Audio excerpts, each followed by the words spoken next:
नमस्कार, मी सौरभ कोरटकर. माझा महाराष्ट्र माझाची जबाबदारी या कार्यक्रमात आपल्या सगळ्यांचं स्वागत. कोरोनाच्या दुसऱ्या लाटेला सध्या आपण सगळे सामोरं जातोय. बऱ्याच गोष्टी आपल्या सगळ्यांसाठी बदलल्या आहेत.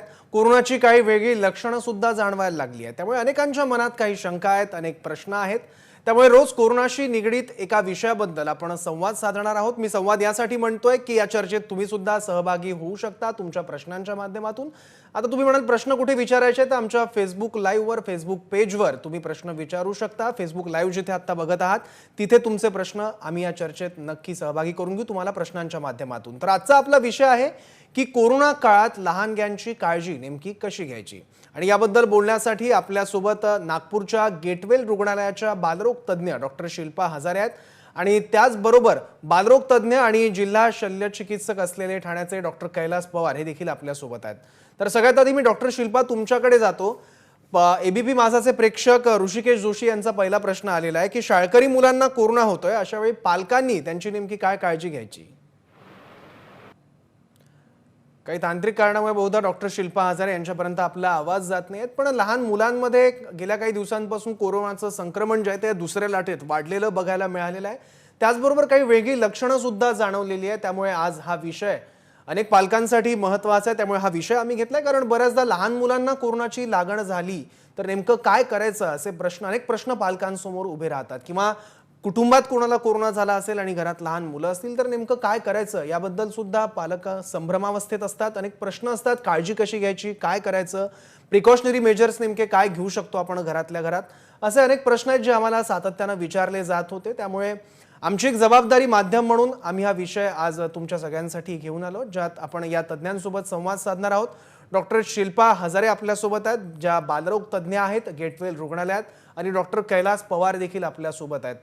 ते आपल्यासोबत कनेक्ट होत आहेत. आत्ता काही तांत्रिक अडचणी येत आहेत, त्याच्यामुळे आपण त्यांच्याशी संवाद साधणार आहोत. पण प्रश्न तुमच्या मनात सुद्धा कुठले असतील तर तुम्ही विचारू शकता आम्हाला. आम्ही सगळ्यात आधी आजच्या विषय नेमका काय असणार त्याबद्दलचा एक फोटो इंस्टाग्राम अकाउंटला आमच्या टाकला होता एबीपी माझाच्या. तर तुमचे काही प्रश्न असतील तर आमचा जो विषय असतो तो आम्ही सकाळीच तिथे फोटोच्या माध्यमातून टाकतो. त्यामुळे तुमचे जे काही प्रश्न असतील शो सुरू होण्याच्या आधी सुद्धा तुम्हाला काही प्रश्न विचारायचे असतील तर तुम्ही आमच्या पेजवर तिथे तुमचे प्रश्न देऊ शकता आणि आम्ही ते चर्चेच्या माध्यमातून तुमच्या नावासहित वेगवेगळ्या तज्ज्ञांना विचारणार आहोतच. तर सगळ्यात आधी शाळकरी मुलांना कोरोना होतोय, अशा वेळी पालकांनी काय काळजी करावी असे प्रश्न आहेत. त्याचबरोबर लहान मुलांसाठी कोरोनावरची काही वेगळी औषधं आहेत का, कारण आपण बघतोय की ज्यांना कोरोनाची लागण झालेली आहे अशांना काही औषधांचे हाय डोस देण्यात येत आहेत. त्यामुळे त्याचे काही साईड इफेक्ट सुद्धा जाणवतात आणि त्याचबरोबर काही वेगळी लक्षणं सुद्धा जाणवत आहेत. त्यामुळे लहान मुलांसाठी नेमकी हीच औषधं आहेत का की वेगळी औषधं आहेत, असे सुद्धा प्रश्न अनेकांना पडत आहेत. आणि आता शिल्पा हजारे डॉक्टर आपल्यासोबत कनेक्ट झालेले आहेत, आपण त्यांच्याकडे जाऊयात. शिल्पाजी, माझा आवाज येत असेल तर माझा प्रश्न आहे एबीपी माझाचे प्रेक्षक ऋषिकेश जोशी यांनी विचारलेला. शाळकरी मुलांना कोरोना होतोय, अशा वेळी त्यांच्या पालकांनी नेमकी काय काळजी घेणं अपेक्षित आहे.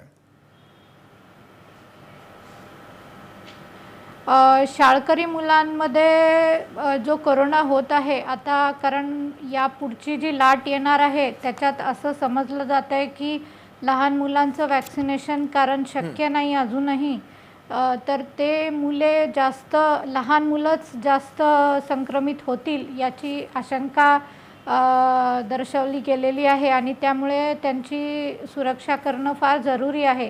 तर अशामध्ये मुलांना थोडंसं जपलं गेलं पाहिजे.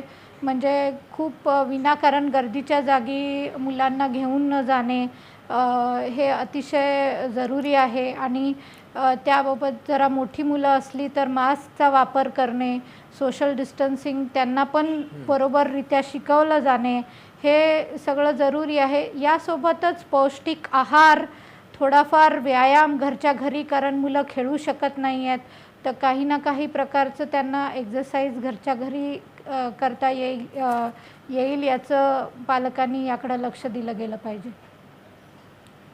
बरोबर. पण डॉक्टर, सध्या आपण बघितलं तर शाळा तर बंद आहेत, पण घरात जी मुलं आहेत त्यांची काळजी घेण्यासाठी नेमकं काय केलं पाहिजे पालकांनी. घरामध्ये जी मुलं आहेत, खूप वेळा असं होतं आहे घरामध्ये सध्या की मुलं नुसतं टी व्ही बघत आहेत किंवा मोबाईलवर गेम्स खेळत आहेत किंवा नुसतं म्हणजे त्यांच्यात जी ॲक्टिव्ह प्लेइंग आहे, जे घराबाहेर जाऊन मैदानामध्ये खेळणं, हे सगळं कमी होऊन गेलेलं आहे आणि घरात असल्यामुळे खूप सारं फास्ट फूड जंक फूड खाल्ल्या जात आहे, झोमॅटोवरून इकडून तिकडून बोलावून. तर हे सगळं नाही, पालकांनी याकडं लक्ष दिलं गेलं पाहिजे. 3 गोष्टी आहेत ज्याच्यामध्ये पालकांनी घरी त्यांच्याकडे लक्ष देणं आहे. एक तर आहे पौष्टिक आहार, दुसरा आहे मुलांची जे फिजिकल एक्सरसाइज, म्हणजे जसं ते बाहेर खेळू शकत नाहीत तर घरच्या घरी ते काय करू शकतात यासाठी त्यांना पाहायला लागेल की जसं काही सूर्यनमस्कार किंवा काही योगासनं पालक आपल्या मुलांना सोबत घेऊन करू शकतात किंवा घरच्या घरी एका जागेवर रनिंग करणं. तर फिजिकल एक्सरसाइज पण थोडंसं किंवा जर आपल्या टेरेसवर जाऊन थोडंफार सनलाईटचं एक्सपोजर होणं हे सगळं अतिशय गरजेचं आहे, कारण घरामध्ये हवा खेळती राहणं. आणि तिसरी जी गोष्ट आहे ती आहे मुलांच्या इमोशनल गरजा. म्हणजे मुलं खूप चिडचिडे झालेले आहेत या काळामध्ये आणि त्या चिडचिडेपणामुळे पण त्यांची रोगप्रतिकारशक्ती पाहिजे तशी व्यवस्थित राहणार नाही. तर त्याच्यामुळे मुलांना आनंदी ठेवल्या जाणं, त्यांच्या इमोशनली त्यांच्या नीड्स पूर्ण करणं, त्यांना आपुलकी जास्त प्रेम दिलं जाणं. आणि आहाराबाबत जर म्हणलं तर आहारामध्ये त्यांना जंक फूड देण्याऐवजी पौष्टिक आहार, हिरव्या पालेभाज्या, रोज एक फळ, सॅलडसुद्धा, दूध किंवा अंडी. आणि शाकाहारी लोक असतील तर त्यांनी जसं बदाम, पिस्ता, अक्रोड हे सगळं खाल्लं गेलं पाहिजे. खूप महत्त्वाची माहिती दिली आहे तुम्ही आहाराविषयी सुद्धा. चांगल्या आहाराच्या माध्यमातून सुद्धा आपण कोरोनाला दूर ठेवू शकतो, रोगप्रतिकारक शक्ती सुद्धा वाढवू शकतो. डॉक्टर कैलास पवार सुद्धा सहभागी झालेले आहेत, जे बालरोग तज्ज्ञ आहेत आणि जिल्हा शल्य चिकित्सक म्हणून काम करतात ठाण्यामध्ये. डॉक्टर कैलास पवारजी, मला प्रश्न विचारायचा आहे की जेव्हा लहान मुलांना कोरोनाची लागण होते अशा वेळी त्यांच्यावर औषधोपचार नेमके कसे केले जातात? म्हणजे मोठ्यांसाठी जी औषधं आहेत तीच त्यांच्यासाठी वापरली जातात? नाही, आतापर्यंत जे आपल्याकडे जे लाट आली पहिली आणि दुसरी, याच्यामध्ये खूप कमी लहान मुलं अफेक्टेड होते किंवा अफेक्टेड जर झाले तर ते एवढे लक्षातही नाही आले, टेस्ट करायची गरज वगैरे नाही पडली. पण काही मुलांचे आम्ही टेस्ट इकडे केले तर फॅमिलीमध्ये बऱ्यापैकी मुलं पॉझिटिव्ह होते. एक सिंपल सर्दी वगैरे सारखं त्यांना जरा काही फॅरेंजायटिस वगैरे असले काही सिम्पटम्स दिसले आणि ताप येणं 1 किंवा 2 दिवस, त्याच्या व्यतिरिक्त दुसरं काही नाही. पण सिंपल यांना पॅरासिटॉलची जी आपण जी गोळी वगैरे देतो, जी लहान मुलांना आपण रेग्युलर जी औषध देतो फ्लूसाठी वगैरे, या औषधावर बरे होतात मुलं. यांना वेगळी अशी काही ट्रीटमेंटची सध्याच्या घडीला काही गरज कुठेही वाटलेली नाही आहे. त्याच्यामुळे आपले जे सिंपल मेडिसिन्स आहेत की एक तापासाठी एक औषध देणं आणि एक सर्दी खोकल्यासाठी एक सिंपल मेडिसिन देणं, याच्यापेक्षा जास्त सध्याच्या घडीला गरज पडलेली नाही आहे, कारण या सिंपल मेडिसिनने मुलं बरे होतात. ठीक आहे डॉक्टर, माझा पुढचा प्रश्न आहे तो म्हणजे लहान मुलांमध्ये कोरोनाची काही वेगळी लक्षणं जाणवलेली आहेत का? पहिल्या लाटेत आपण बघितलं की त्या लहान मुलांना कोरोनाची इतकी लागण होत नव्हती, पण या दुसऱ्या लाटेत काही वेगळी लक्षणं जाणवत आहेत लहान मुलांची? पहिल्या लाटेत आपल्याला लहान मुलांची लक्षणे बिलकुल जाणवणार, पण या लाटेत थोडेफार प्रमाणात मुलांना ताप येणं, डोळे लाल होणं, अंगदुखी, चिडचिडेपणा, काही मुलांना पोटात दुखणं, काहींना जुलाब लागणं वगैरे अशा गोष्टी झाल्यात आणि त्या सिंपल ट्रीटमेंटमध्ये कव्हर झालं आहे. परंतु आता पुढचा प्रश्न आहे की जी तिसरी लाट येऊ घालते असं सांगतात सगळीकडनं जगात ना, याच्याबद्दल आपल्याला ऑलरेडी आपल्याला थोडं इन्स्ट्रक्ट करण्यात आलेलं आहे. त्यामध्ये जर कोरोना लहान मुलांमध्ये पसरला तर मोठे प्रॉब्लेम्स येऊ शकतात. जसे आता मोठ्यानं ऑक्सिजनची गरज पडली, त्यांना रेस्पिरेटरी ट्रॅक इन्फेक्शन होणं किंवा सुपर इन्फेक्शन्स होणं किंवा काही आजार आहेत याच्यापेक्षा डोळे जास्त लाल होणं, तोंडाला पोटात दुखणं, ओठ वगैरे ड्राय पडणं वगैरे, चिडचिडे होणं, इरिटेशन्स वगैरे आणि हायग्रेड फीवर वगैरे ह्या गोष्टी पुढे होऊ शकतात. आणि बेसिकली बऱ्याच मुलांना कोरोना झाल्यानंतरही बरेच दिवस अंगदुखी वगैरे हा सिम्पटम राहू शकतो. त्याला आम्ही मल्टी ऑर्गन्स इन्फ्लेमेटरी सिंड्रोम सांगतो इन चिल्ड्रन. याच्यामध्ये बरेच दिवस मुलांचा हातपाय वगैरे दुखतात, बॉडी एक बरीच होते, बरेच दिवस चिडचिडे होतात आणि मुलं विनिंग त्याचं प्रॉपरली होत नाही, वेट गेन होत नाही, वेट लॉस वगैरे होते, ह्या गोष्टी पुढे होऊ शकतात. आणि म्हणजे त्याच्यामुळे आपल्याला प्रत्येक गोष्ट की यांना पुढे ट्रीट करणं, ॲडमिट करणं हा पण एक मोठा चॅलेंज असणार आहे. बरोबर. Yes sir. बरोबर. डॉक्टर शिल्पा, माझा प्रश्न पुढचा तुम्हाला आहे तो म्हणजे लहान मुलांची कोविड टेस्ट करायची ठरवायचं कसं? नेमक्या कुठल्या स्टेजला ही टेस्ट करायची? कुठली लक्षणं त्यासाठी आधारभूत मानायची लहान मुलांची? आणि लक्षणं नसतील तर अशा वेळी सुद्धा टेस्टचा निर्णय कसा घ्यायचा? अगदी बरोबर. कारण लोकांमध्ये इतकी भीती झाली आहे की काही झालं की आधी कोविडची टेस्ट करावी असं त्यांची खूप इच्छा असते आणि विनाकारण असं किती वेळा आपण टेस्ट करणार. तर त्यासाठी शक्यतो सध्या जे आपल्याकडे डायरेक्टिव्ज आहेत त्याच्यानुसार जे मुलं अतिशय माइल्ड प्रमाणात आजारी आहेत की हलका थोडंसं अंग दुखतंय किंवा थोडंसंच ताप आहे, हलका गळा दुखतोय, पण अदरवाईज मुलं ॲक्टिव्ह आहेत, खातायत पितायत, काही असा विशेष प्रॉब्लेम नाही, तर पहिल्या 3 दिवसामध्ये 4 दिवसामध्ये काही विशेष टेस्ट करायची गरज नसतात. पण आपण RT-PCR टेस्ट डेफिनेटली केली गेली पाहिजे कारण त्यावरून आपल्याला समजेल की या मुलाला कोविड पॉझिटिव्ह आहे की दुसरा काही व्हायरल इलनेस आहे. तर त्याच्यामुळे आपल्याला RT-PCR टेस्ट करणं मात्र प्रत्येक मुलाची गरजेचं आहे. ज्याही मुलांना ताप येतोय, सर्दी खोकला येतोय किंवा उलटी पातळ जुलाब होत आहेत, जसं डॉक्टर कैलाश पवारांनी ऑलरेडी सगळं सांगितलं आहे, तर RT-PCR हे मात्र करणं जरुरी आहे. पण ज्या बाकी टेस्ट आहेत, जसं दुसऱ्या ज्या टेस्ट असतात, जसं CBC म्हणून एक टेस्ट असते किंवा दुसरे मार्कर्स असतात जे आपण मोठ्यांमध्ये करतो, हे मार्कर्स किंवा CBC ह्या सगळ्या टेस्ट किंवा ब्लडच्या दुसऱ्या टेस्ट ज्या आहेत त्या सगळ्या मुलांमध्ये करण्याची काहीही गरज नाही आहे. पहिले 4-5 दिवसामध्ये मेजॉरिटी मुलांचा जो आजार आहे हा माइल्ड प्रमाणातच असतो आणि ते लगेच सिम्पटमॅटिक ट्रीटमेंटनी ते माइल्ड आजारातून मेजॉरिटी मुलं 70 ते 80% मुलं ते यातच बरे होऊन जातात आणि त्यांना मार्कर्स किंवा पुढचे स्पेशल टेस्ट करायची गरज नसते. ओके. माझाचे प्रेक्षक गजानन उदार यांचा प्रश्न आहे. त्यांच्या 1 आणि 9 वर्षाच्या 2 मुलांना कोरोना होऊन गेलाय आणि आता नेमकी काय काळजी घ्यायला हवी असा त्यांचा प्रश्न आहे. डॉक्टर शिल्पा. हो, कोरोना होऊन गेल्यानंतर आपण असं म्हणतो की काही प्रमाणामध्ये कोरोनाची जी रोगप्रतिकार शक्ती आहे ती डेफिनेटली मिळते आणि ही जी रोगप्रतिकार शक्ती आहे ही पहिले 3 महिने बऱ्यापैकी प्रमाणात आपल्याला ती मिळते आणि जास्तीत जास्त ही इम्युनिटी जी आहे ही 6 महिने पर्यंत राहते आणि त्यामुळे रिइन्फेक्शनच्या ज्या केसेस आहेत ह्या कमी प्रमाणात पाहिल्या जातात. इवन अडल्ट्समध्ये पण कमी प्रमाणात. पण 6 महिन्यानंतर असं सध्या जे काही तपास किंवा जे काही रिसर्च आहे त्याच्यानुसार असं म्हणलं जातं की 6 महिन्यानंतर ही इम्युनिटी खूप लाँग लास्टिंग नाही आहे आणि 6 महिन्यानंतर तुम्हाला रिइन्फेक्शनचे चान्सेस आहेत. तर जरी तुमच्या मुलांना कोरोना झाला असेल तरी त्यांना मास्क वापरणे किंवा सोशल डिस्टन्सिंग मेंटेन करणे हे किंवा गर्दीच्या जागी न जाणे हे अतिशय जरुरी आहे किंवा डिसइन्फेक्शन करणे, सारखे हात धुणे, कारण त्यांना परतसुद्धा कोरोना होऊ शकतो.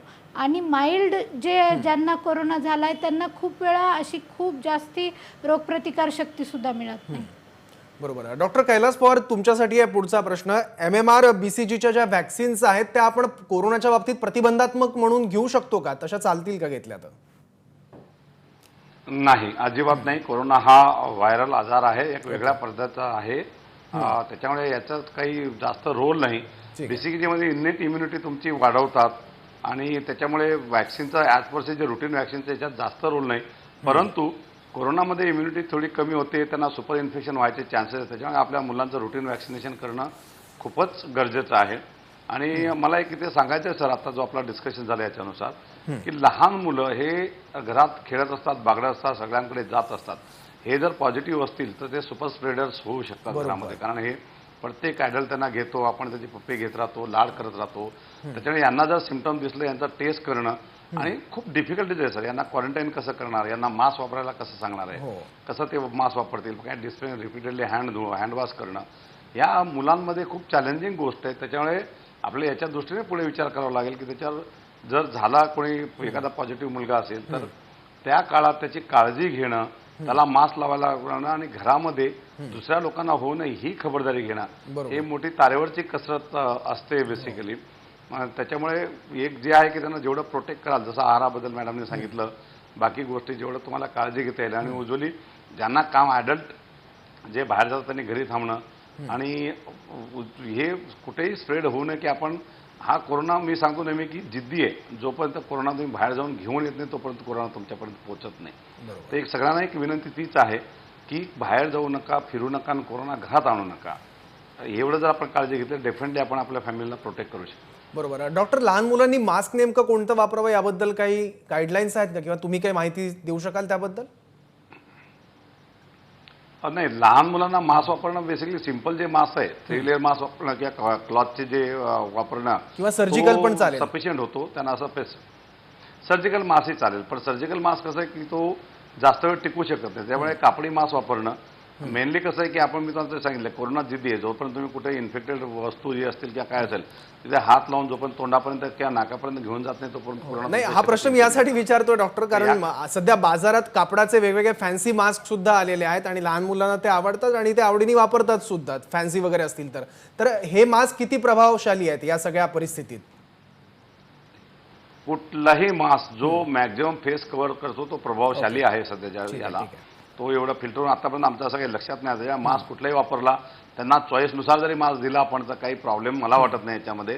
फक्त तो प्रॉपरली कापडाचा असावा आणि एकदम त्याच्यात छिद्र वगैरे नसावे आणि ते प्रॉपरली लूज फिटिंग प्रॉपरली बसावे, एवढं महत्त्वाचा विषय आहे. बरोबर. डॉक्टर, आणखी काही प्रश्न आहेत? म्युकरमायकोसिस हा नवा आजार सुद्धा आलेला आहे. कोरोना नंतर सुद्धा काही जणांना त्याची लागण होते आणि मुलांना या आजाराचा काही धोका आहे का? त्याचबरोबर मुलांनी मानसिक स्वास्थ्य सुद्धा त्यांचं कसं सांभाळायचं पालकांनी, असे अनेक प्रश्न आहेत जे मला तुम्हाला विचारायचे आहेत. पण एका छोट्याशा ब्रेकची वेळ झालेली आहे. एक ब्रेक घेऊया आणि ब्रेकनंतर ही चर्चा अशी सुरू ठेवूयात. पाहत राहा एबीपी माझा.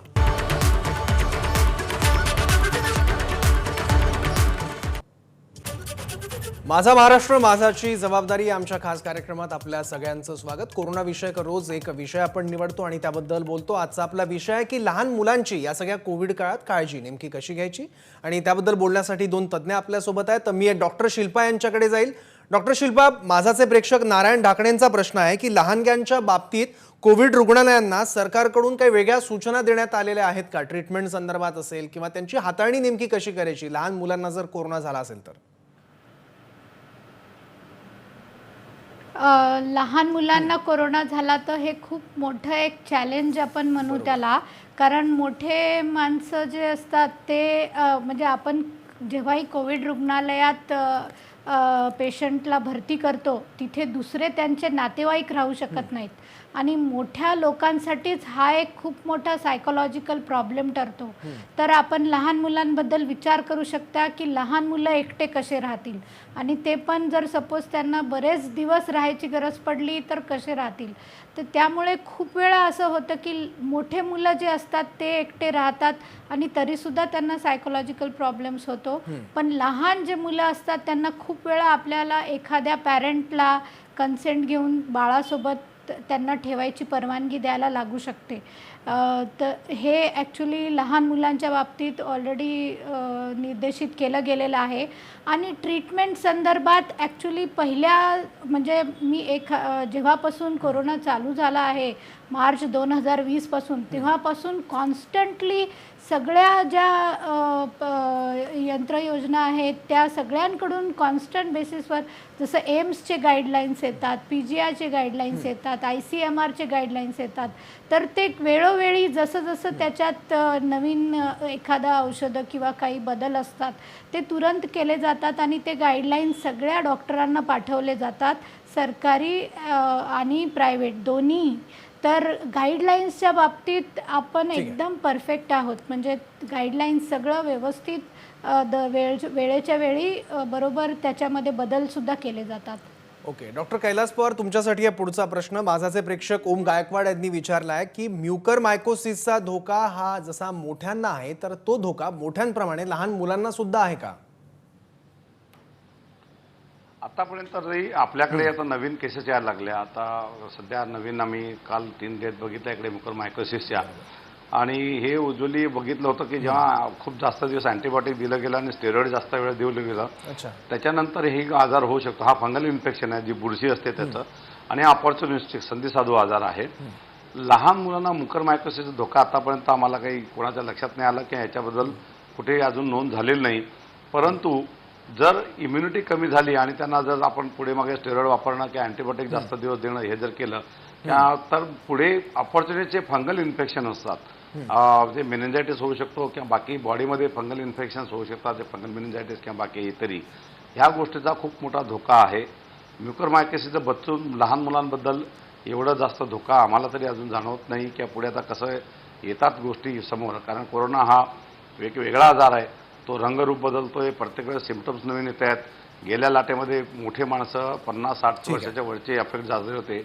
या काळात बऱ्यापैकी यंग लोकांना बघितलं तर पुढचं लहान मुलांमध्ये याच्याबद्दलचं की ते सुपर इन्फेक्शन होऊ नये यासाठी आपण काय काळजी घेते वेळोवेळी ICMRच्या गाईडलाईन बाकी गाईडलाईन येऊन आपण त्याप्रमाणे ट्रीटमेंट करतो. पण डेफिनेटली सुपर इन्फेक्शन किंवा ऑपॉर्च्युनिटी इन्फेक्शन मुलांना होऊ शकतात. ठीक आहे डॉक्टर शिल्पा, शेवटचा प्रश्न आहे माझा तुमच्यासाठी. वेळ कमी, अगदी थोडक्यात उत्तर द्याल. प्रश्न महत्त्वाचा आहे कारण लहान मुलांचं मानसिक स्वास्थ्य या सगळ्या काळात कसं जपायचं, थोडक्यात काय सांगाल याबद्दल?